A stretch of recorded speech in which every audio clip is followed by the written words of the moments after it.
Hi there, students. You don't say.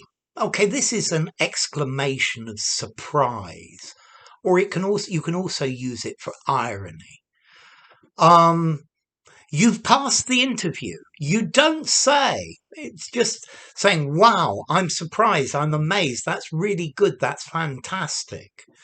Um, or you could use it ironically, but it depends on how you say it. The government has increased taxes again. You don't say. Okay.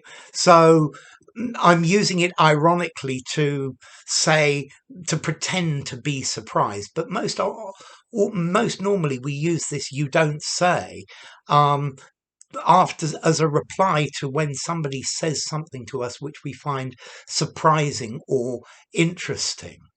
Um, yeah. Um, huh, my son comes in and says, I came first in my exam." You don't say. Well done, mate. Good thing. Good work. Yeah. Okay. So it's like surprise and congratulation. Yeah. But it all depends how you say it, how you deliver the line. Because if you deliver it in a bored way, then you're being ironic. Yeah. John's drunk again. You don't say.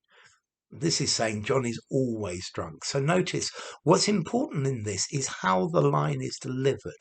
It's the intonation. But with many things, the intonation gives a lot of the meaning of how something should be interpreted, how you should read between the lines. Um, here. Okay, yes. Another politician has been caught stealing money from the taxpayer. He's been caught embezzling. You don't say. Yeah, it's just not surprising. Uh, England won the World Cup final. You don't say.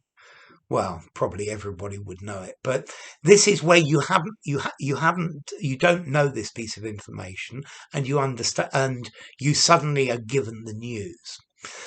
So, formality. You don't say. I think I'm going to give this a 3.5 in formality. This is something I would only use in an informal conversation, maybe a semi-formal conversation, and it's just as an exclamation of surprise in response to news that somebody's given you. So, enough. If you enjoyed the video, I nearly went that too fast, give it a rating, subscribe to my channel, and I'll see you soon. Bye for now. You don't say.